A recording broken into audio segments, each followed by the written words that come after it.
Okay, upon the request of one of our viewers, I am now going to record my Lucifer Your Opponent Can't Have Nice Things deck. And I've got with me here my buddy... Damon! And apparently a very shaky camera because my clippy thing is having a bad case of the shakes. It's also because it's attached to a chair that you're currently sitting on. Okay, you never break the mystique, dude, okay? You don't show them how the tricks are done. Okay, right now, for all they know, I'm using my magneto powers to levitate the foam, okay? No. Okay, so the Lucifer deck. I don't know, Damon. Once you get more subscribers, we'll upgrade to a piece of string and some tape. Actually, you know what? If we get a piece of string and some tape, we can hang it from the ceiling. We could. Yeah. Anyways, so Lucifer. Oh God. Oh jeez. Oh no. See, once I said his name, the earth shook. Yes. Yeah. So, what do you think about this deck? Before we get going, makes me violently ill. The only thing I have that wins against it is basically Keurig because it's too fast. Yeah, pretty much. But other than that, if you go slow at all and you get to your mid game, unless you have, well, I was even playing a deck that ran lowrights and stuff, and I was running both lowrights and Keys' Call. Yeah. And it was just too many triggers to and that's what it is, right? I really took it to heart when I asked online, yo guys, how do you deal with just constant cancels? And then other than the 15 comments that said get good or use cancels, you play through it. Exactly. So the thing that this deck does the best is just having a shit ton of procs of things. Yeah, so I've told you that before, you gotta play through it, but the thing is that you kinda gotta bait out what they want to use it on, right? Because you've got Athenia, right? Her thing goes off of entering and dying. Yep. Right? And you've also got something to bring it back from grave. The only thing I can think of is when it hits the grave, you remove their grave from the game. Yeah, if I go up against something with Evil Elemental Uprising, it definitely throws a huge wrench into the combos. Yeah, but that's only in black, and it's only sideboardable, and it's also going to rotate. Yeah. So, it's not so bad. I think that's the only thing that removes the grave from the game at the current point in current rotation. But no, it's just really solid, and it's just abusing the shit out of the grave. And you're only playing Lucifer for I think his master room. Yeah, Lucifer's actually both of his master rooms, because I have his the one master room. 1000 and take it. Yes, that one's in the deck, and I love that combo. That should have been a Lucifer or a Lich card, I think. Yeah, but it has Astema as the flavor for it, right? Oh yeah, I guess. Eh? But yeah, considering that it literally works the best with Athenia, it would have made way more sense to be a Lich card. Yeah. Actually, I think that's where they goofed big time.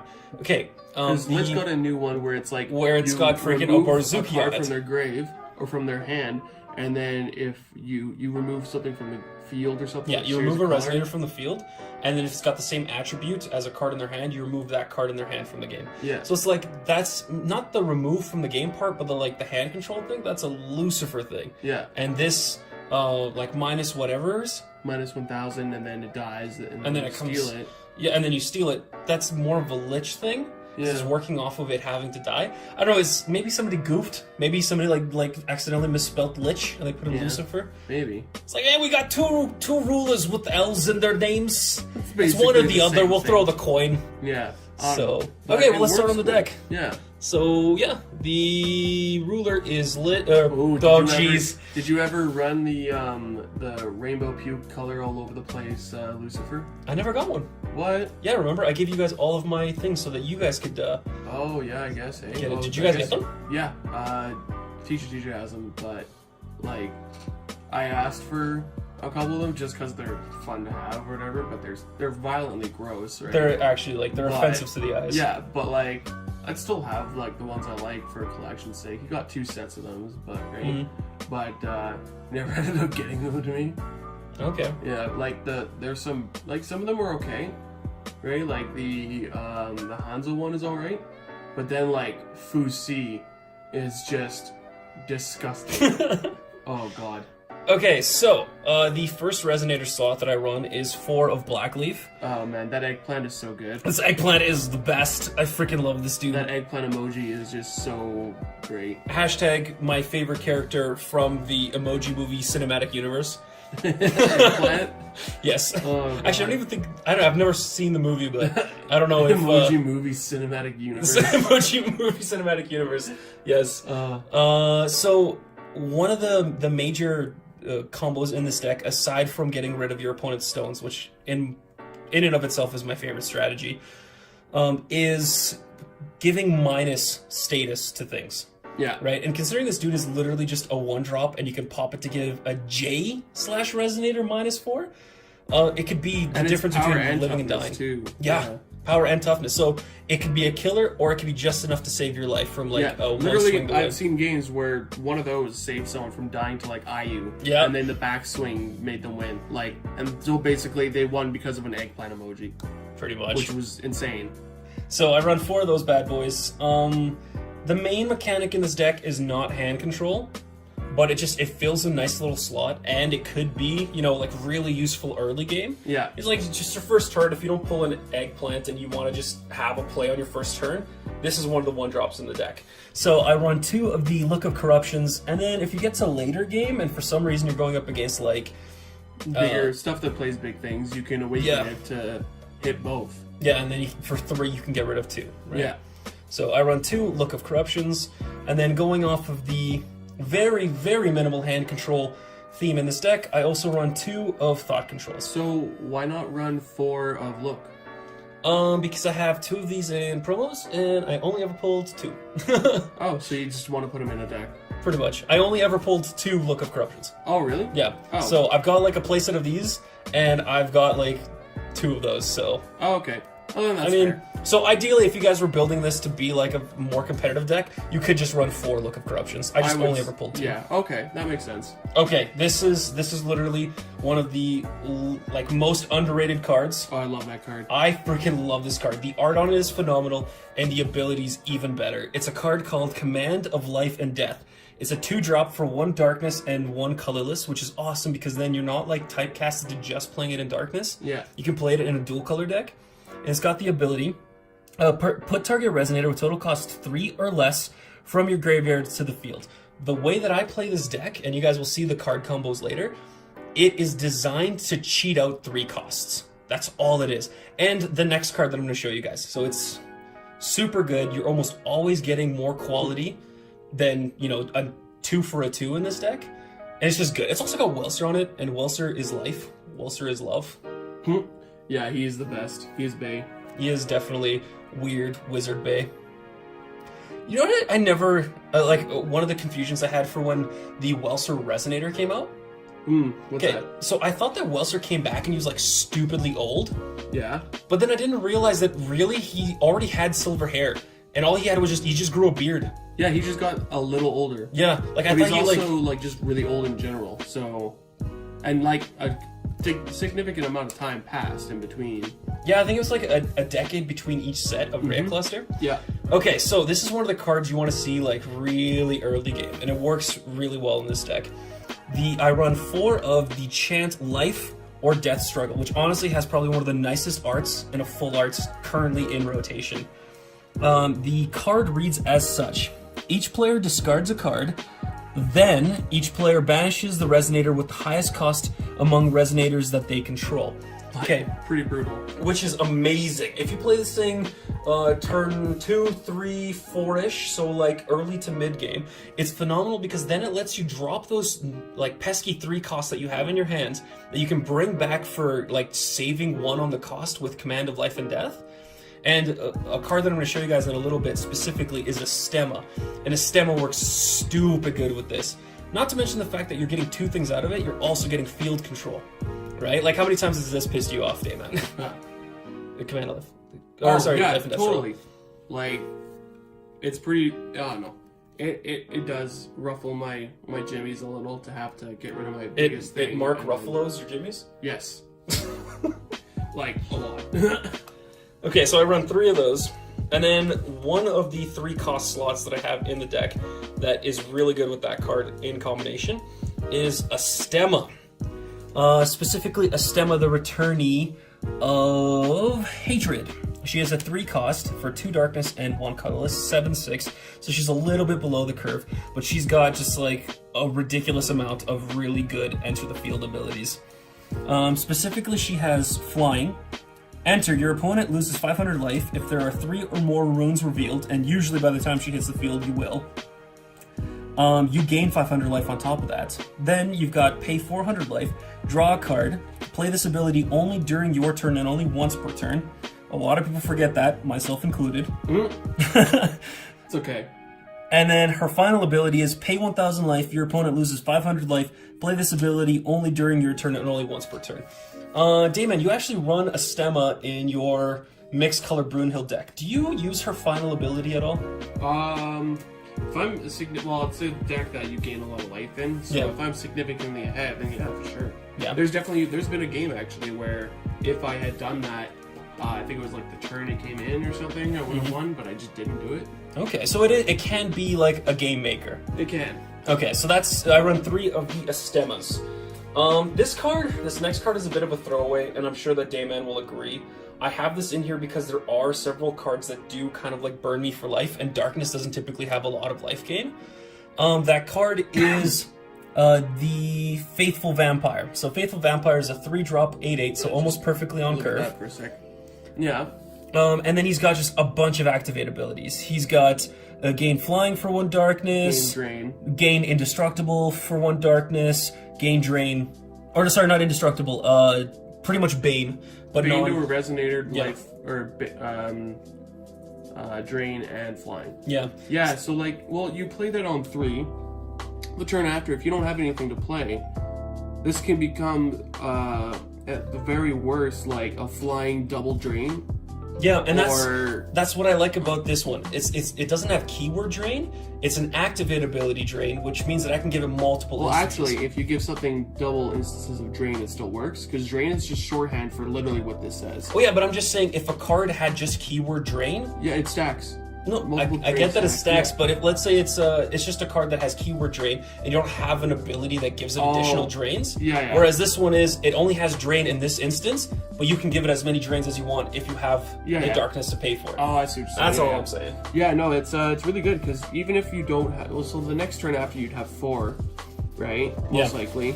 So if you don't have anything for 4 that turn, this can hit for quite a bit. This can hit for quite a bit and fly over your opponents. Yeah. It's not a card that sees a lot of competitive play. I feel like it's kind of fallen through the cracks of time with people knowing about it.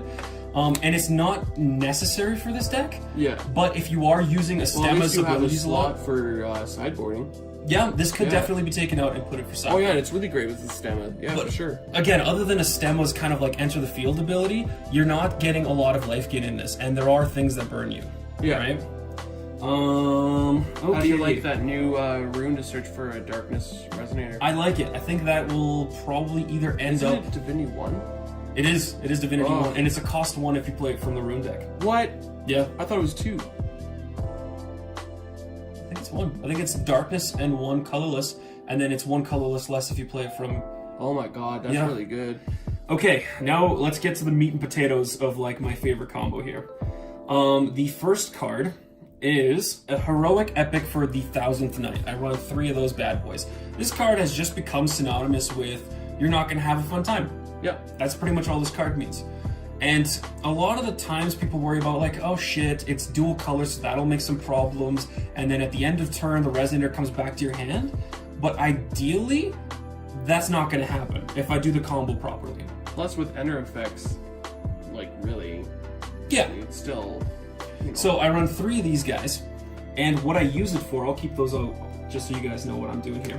I play a play set. I'm only going to show 3 just so I can read the ability off the 4th one. I run a playset of Athenia, Sealed God of the Ruins, which is insane. In any other deck, I would never run 4 of a 5-drop. That's just ridiculous. But with Heroic Epic, it's really not that unreasonable. Okay, so she is a 12/10. And Grave Shenanigans. She's a 12/10. It's stupid important that you know she's a 10. She's not a 12/12, she's a 12/10. I'll elaborate on that in a little bit. Human Resonator, and she has quite possibly the best enter and leave the field abilities. Enter ability. Your opponent banishes a Resonator. If they don't, they banish a Magic Stone. Meaning if they don't have Resonator, they just lose a stone. Exactly. So ideally, you'll be using the cards in your Rune deck or the other kill cards or whatever, like Eggplant if you want to kill something small. And Lucifer's Master Rune is they banish 2. They banish 2, or you use Jet Black Wings. We'll get into the runes later. So you're pretty much just using your runes exclusively to clear their board so that when Athenia hits the field, they're getting rid of those stones. Okay? And then her exit the field ability is when this card is put into a graveyard from the field, so not removed, but has to hit the grave, your opponent banishes a non-J entity. So additions, stones, resonators. I think that's it. The Regalia is not playable anymore. And Wanderer, that would be an option. But And then later on, she's got the ability tap, resonators your opponent's control get -2/-2 until the end of turn. If there are 4 or more runes revealed from your rune area, resonators your opponent's control gain -4/-4 instead. That can be stupidly good, but I don't really focus on that. That could be a later thing. yeah. Okay? So I run 4 of those guys. I run 3 of the epic stories, and the combinations are freaking like crazy. The next card that I run in the deck, this is his other master rune, is 3 of Soul Prison. I've got the third one in my hand here. So, Soul Prison is a 6-drop. Kind of crazy, but we never pay 6. You may pay 3 less to play this card if your J ruler is Lucifer or Lucifer Fallen Angel of Sorrow. So we're always playing this thing for 3, 2 darkness and 1 colorless, as opposed to 6. Target Resonator gains 0 -1000 until the end of turn. When it is put into a graveyard, this turn, put it into your field under your control. So it's got a 2-fold possibility of tactics in this deck. You can either use it on your opponent's pesky resonators and you get them to your field, or more ideally, hence why I pointed out the fact that she's a 12-10, not a 12-12, you use it on your own Athenia. Which is dirty as hell. Which is dirty, and I love this. And I haven't heard anybody else using it this way. So you can attack with Athenia, and then once you've killed one of the resonators or hit them for 12, you just play freaking Soul Prison on your own Athenia. She hits the grave, they have to banish. She comes back to the field under your control, they have to banish. Literally, fuck you. That's what that statement is. Like, the funny thing is you could hit one of their weaker things, remove it, use that on her, remove something else. Yep. It comes back, remove something else. So you just 3 for 2'd. Yep. Or you could hit, remove. So you still 3 for 2 off of like 2 things. And from the Rune, how much does that cost again? Or no, for Lucifer it costs. For Lucifer it costs only 3. Ugh. Yep. Okay, I'm gonna get these combos are out of the way. We've talked about those. But let me talk about the... Let's say that she hits the grave and then you don't have any of this bounce back janky bullshit, right? Yeah. We were actually talking about the new equivalent of this card that came out in the newest set, right? That It only costs 1 more, but it can grab some from your opponent's grave. Which is really cool. So the next card I run is 3 of the card Dark Revolution. I run 3, but I've got the third in my hand here. It is a 4 cost for 2 darkness and 2 colorless chant. Put target resonator from your graveyard into the field. So you've already bounced back Athenia a few times. She's hit the grave permanently now. And you're like, nope, I'm going to get her out for 4. Yep, get her back on the field. Boom, she's on the field again. You have to sack another thing. By this point, your opponent's probably like at least 2 or 3 stones behind you. And like this deck keeps ramping, right? Like it's not just entirely based on Athenia. Like if you get late enough game and you're out of Athenias, but your opponent is just screwed for stones, just flip Lucifer. And then you've got like, what is he, like an 8-10, an 8-8 flyer? He's a 8-8 flyer. So like even still, if you're playing against a dual color deck, you know how hard it is to come back from just being stuck on one of your colors or something? The video that we recorded was this one versus your Time Witch. And I kept getting your time stones, so she's like, well, what am I going to do? What am I going to do? Yeah, because then you did the other colors for other things, and it's brutal. Yep. Okay, so early game, ideally in this deck, you want to put an Oborozuki onto the field. I run 3 Oborozukis. Even late game, it's good. Well, the reason why I want to have it early game is so that by the time I play, let's say, ideal situation is you get a Oborozuki second turn. Yeah. And then if she's not killed, third turn you use Epic of the Thousandth Night to put Athenia onto the field. Your opponent has to banish something. And then you attack with a Oborozuki, sacking Athenia. Yeah. So then you've got a built-in sack mechanic, right? Because I've played against decks that have great cards that do things when they hit the grave, but then they don't have anything that they can willingly sack, right? Like, they don't have something that can get those things into the grave. And of course, the opponent's not going to be stupid enough to kill them. Yeah. Right? So with Oborozuki, she actually gets a benefit from killing Athenia, and then Athenia hitting the grave for the stone destruction. A fun thing you can do, if you don't have Oborozuki and you have older cards, Freya would be a good option. Yes, you did bring that one up. Because then you would attack, give Athenia swiftness and +4/+0, swing, and then it would die, end step, and then...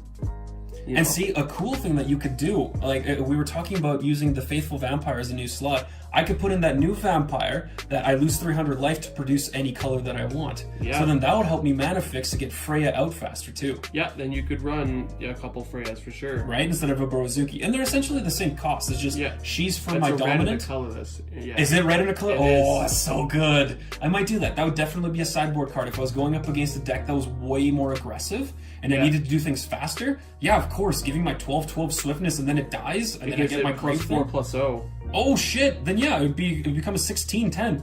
Yeah, not a bad idea. Not a bad idea. So there's already a tech improvement you guys could do in your own versions of it. Yeah, because you're running null stones, right? Yep. So So Oborozuki is a 2-drop 6/6 vampire resonator for 2 darkness. She's got the enter ability. You may banish a resonator. If you do, put a fresh blood counter on this card. This card gains +2/+2 and flying as long as there is a fresh blood counter on it. Whenever this card attacks. And again, this is something you could do later on as well if you get your Athenias back onto the field. Banish a Resonator. If you do, target Resonator gains -4/-4. You use this in combination with Jet Black Wings or banishing an Eggplant. That's pretty decent. You could also get something out of your way too, right? Yeah. Actually, this is more of a question to our viewers and anybody who's got judge experience. What order would this happen in? So you go, whenever this card attacks, you may banish a Resonator. I guess that's part of the cost of the attack. Yeah. And then it says, if you do, target Resonator gains -4/-4 until the end of turn. So if I did that, Athenia hits the grave. So if they have a Resonator out and I sack Athenia to her attacking and then doing the -4/-4, Athenia would have to die first, right? So you're talking about attack, sack something, whatever. And then do -4/-4. Yeah, so the cost of the thing is, whenever this card attacks arrow, you may banish a Resonator, right? If you do whatever, target Resonator gets -4/-4, right? Yeah. So Athenia would hit the grave before I get to give something -4, right? If you do, target Resonator gets -4/-4. Because I think you have to kill something first before you get that effect, right? Yeah. Because it's a period, so they're 2 separate statements. If you do. I mean, ideally, I'd want the -4 to happen first. But if it isn't, then Athenia would hit the grave. Let's say they've only got 1 Resonator, right? Let's say it's something dinky, like a skeleton or something. Athenia would hit the grave first. They would sack that Resonator. And then I would literally have to put the -4 onto Oborozuki. If there was nothing else? Yeah. Because it has to go on something, and it's not my opponent's something. It has to be on something, right? Well, if she's the only thing out and you have to give it to her... Yeah. Well, yeah, but then I'm also going to be hitting for less, right? True, but you don't care about that. You care about removing their stuff. Yeah. Because, if the -4 happened first... Definitely ask and figure that out. Yeah. I never even thought about that. Right? But, yeah, it could be. That could be an option. And then another reason why I like playing Oborozuki as opposed to playing Freyla is her 4 Darkness Awakening. This is definitely a Hail Mary. You've got to be pretty deep in shit to need to do this. Because that'd be a 6 cost, right? 6 solid black. Yeah. Right? But enter the field, destroy all J rulers. Whew! Whew! A Resonator that kills J's? Are you kidding me? That's awesome. Yeah. And people forget that she does that because it's just so far down and people are like, too long didn't read, you know? Basically. So, yeah, that's Oborozuki's little combo in this deck. And then the last slot in the main deck is 2 of the... it's getting a little wet. Of the Resonators is... Jeez, where'd this water come from? You literally have a Slurpee that you put right shut up. The last 2 Resonators I run in the deck... What a mystery. ...are 2 copies of Belial, the evil from the Scriptures. Oh, Scriptures. Wow, I have literally never in my entire life read his full name. Yeah, because as long as I literally just call him Belial. He's a 12/12. Yeah, he's a 12/12 that you can cast for 6, or you can cast for 3 if your life is 1,000 or less. And he has the enter ability, destroy all non Fallen Angel Resonators, so at least he doesn't kill himself like that freaking dingus Diabolus. Well, he can live if you pay 600 life. Yeah, but you have to and he pay also for it. kills like all non-fallen or all fallen angels as well. Like, well, yeah, he kills picks everything. something at random, right? Which could be himself. What if he picks like the opponent's Resonator and then he kills himself? You can give him Eternal. Yeah, but what if you're down to 300 life? Then you're stupid for then playing him. You're fucked. What do you? Maybe you just like to live dangerously. I don't know. The fuck? All I'm saying is that I think Belial is better than Diabolus. He is, unless you're playing against somebody else who's running Fallen Angels. Yeah. That's all. Pretty much. Oh, and the cool thing a lot of people forget about Belial is that every time either your Resonators... Oh my god! Teacher, you gross degenerate. Yep. Every time a Resonator, yours or theirs, dies, your opponent loses 100 life, so... Which is pretty... Oh, that's also pretty good. Yeah, that's just a way to chip them down. Okay, Rune Deck, guys. Rune Deck, we've got 5 cards, as is tradition. You should run more than that. I should run more, but that would be against tradition. And, break tradition. Okay, the Master Rune. The Master Rune, obviously, is Black Rosario. Just Black Rosario is best. I think Black Rosario is like 99% of the reason why most people don't play Lich. Yeah. It's just best. Yeah, obviously. It makes your opponent banish 2 Resonators, so it's important for that early game field control. Then we've got the 2-drop Demon Division. It's just really good. Teacher, don't you fucking dare! Ah! Nothing happened! Nothing happened off camera.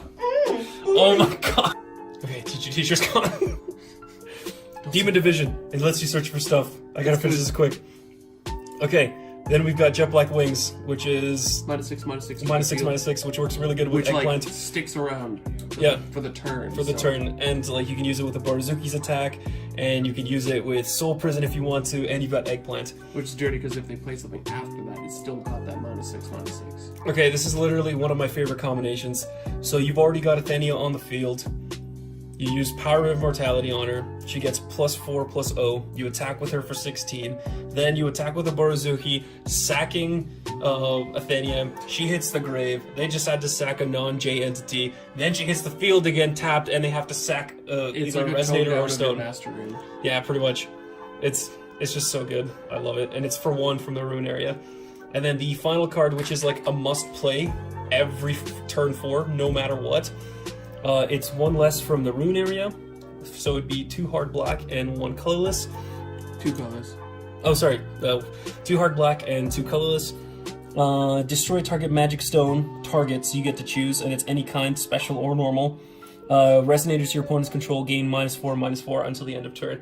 So again, it's just like minus entities on anything, and by turn 4, they're already going to be behind by a stone. Like, guaranteed. Every turn 4, you should play this. Yeah. And it doesn't have quick cast, so people can't, like, bullshit freaking Fair spell it. But, I mean, if you're going up against a, what's his face? The cat dude. Hanzo could cancel it because it's a rune. Yeah. But he's probably going to go and cancel your tutor or your other stuff. Like probably going to save for Black Rosario. Yeah, exactly. They're just going to wait and be like, oh yeah, this dude's playing Lucifer, he's going to have Black Rosario. Yeah. Stones are pretty basic. They're not 4 really... Right? Yeah. Yeah. Let me see if I can find it. 1, 2, 3, 4. Yeah, I run 4? Nice. I run 4 null stones, nothing fancy, and then literally the rest of the stones could all be basic darkness stones. I have 2 basic darkness stones and 4 magic stone of the undead. You literally don't need them. They just look cool. Yeah. I just have them because they look cool. Yeah. So yeah, that was my Lucifer, Your Opponent Can't Have Nice Things deck. We've already talked about possible improvements. It's a fun deck. I might make an updated version of this with the new cards. Really, there wasn't a lot of stuff from the newest stuff. The last set that came out was more so geared to like Arthur and Lucifer kind of thing. Like there's specific ones, and this next set were not that. It was geared towards like Jamie and... Yeah, Kamimi got a little bit of love. Loki got a lot of love, yeah. Which is great because Loki's been kind of neglected for a while now. Low-key neglected. No, Loki. Okay, I think that's a good point to end her off. See you guys. I hope you guys like this deck. Leave me alone, teacher!